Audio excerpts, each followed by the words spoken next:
Um propósito para cada pessoa. Pensei em colocar o título deste podcast: Cada pessoa tem um propósito. Mas depois pensei bem, já que nem todas as pessoas sabem qual é o seu propósito de vida, então vamos falar que Deus tem um propósito para cada pessoa.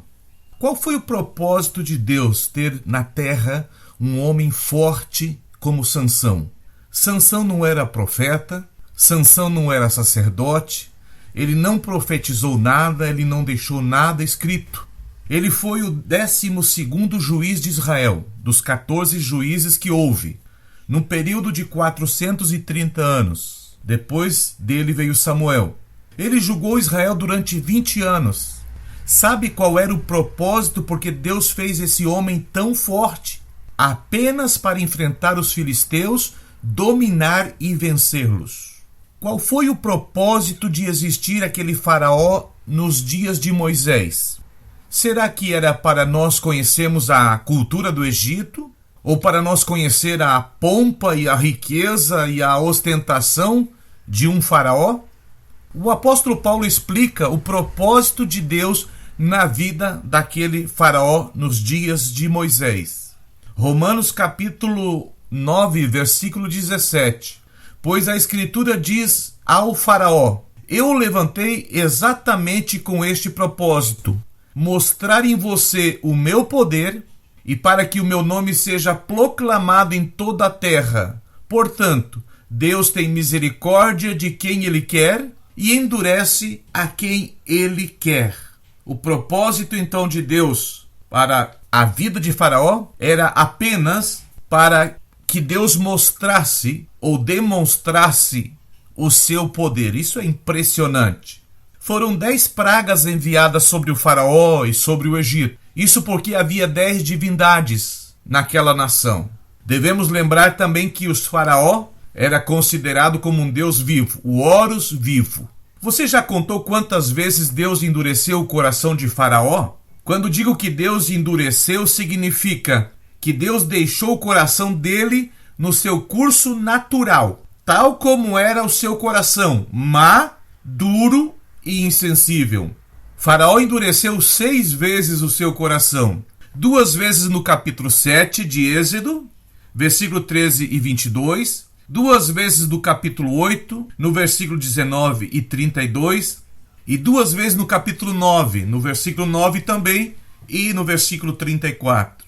Em 3 pragas enviadas, das chagas, dos gafanhotos e das trevas, observamos que Faraó sente o poder de Deus e dá sinais que ia libertar o povo israelita. Mas logo seu coração volta de maneira empedernida, como pedra, endurecido. O propósito de Deus para Noé foi apenas para ele construir a arca, que levou 120 anos trabalhando para proteger o mundo do dilúvio. Eu fui filho de padeiro, mas o propósito de Deus para mim não era seguir o exemplo do meu pai fabricando pão. Fui filho de músico, meu pai tocou 50 anos e meio na igreja, mas o propósito de Deus para mim não era que eu fosse um músico. Sou descendente de letos, mas o propósito de Deus para mim não foi que eu aprendesse o leto e depois fosse ser missionário na Letônia, na Europa. Fui missionário no Chile durante 21 longos anos. E aqui consigo ver o propósito de Deus na minha vida. O propósito de Deus para mim, neste particular, foi para que eu aprendesse o assunto de missões. Tivesse um livro que abordasse amplamente esse tema. Além de aprender o idioma espanhol, de tal forma que escrevo e falo fluentemente esse idioma a nível de maestria. Deus fez que eu aprendesse tão bem o espanhol que nestes últimos anos eu pudesse traduzir Bíblias completas e muitos livros do português para o espanhol ou do espanhol para o português. Ainda por falar em espanhol, me tornei professor, onde posso ensinar a jovens chamados para as missões este lindo tema de formação missionária chamado missões, e esse lindo idioma também eu posso ensinar. Mas o propósito maior de Deus na minha vida, e que ficou muito claro depois que eu completei meus 50 anos de idade, foi para trabalhar no livro mais vendido do mundo, o livro mais amado do mundo, o livro mais lido do mundo, a Bíblia Sagrada.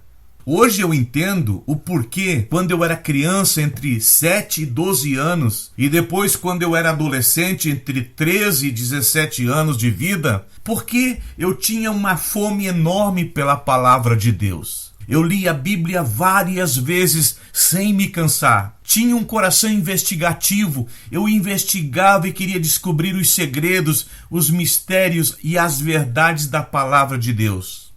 Naquela época, memorizei os 66 livros da Bíblia e falava de cor, de frente para trás e de trás para frente. Criei algumas formas de memorizar naquela época. Por exemplo, tem 3 livros no Novo Testamento que começa com a letra T e eles estão juntos. Observe isso na sua Bíblia. Tessalonicenses, Timóteo e Tito. Outro exemplo, que todos os livros que terminam com enses estão juntos.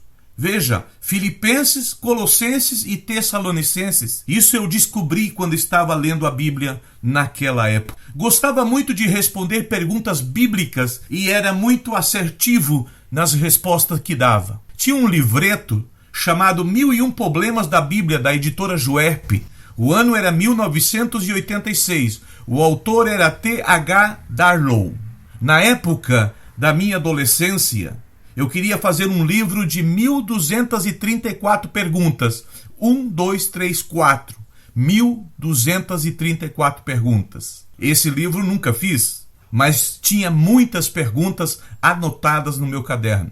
Hoje estou construindo a Bíblia debaixo da nuvem. Tenho 2.482 perguntas feitas. Mas até terminar a Bíblia, terei 5.000 perguntas, ou talvez 5.005.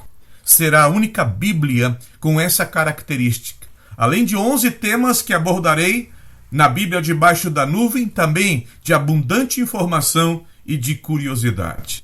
Ninguém no Brasil faz o que eu estou fazendo, de criar uma Bíblia e ir divulgando, dando a oportunidade de você que me ouve participar da construção desta Bíblia. Sabia que você pode ser um parceiro da Bíblia debaixo da nuvem?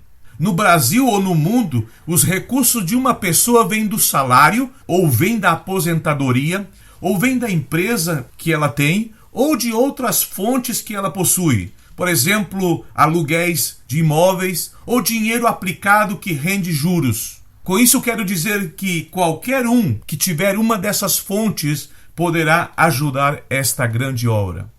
Quem sabe esse é o propósito de Deus na tua vida, de investir no reino, de apoiar projetos missionários, de ajudar na construção deste edifício diferente de 66 andares chamado Bíblia.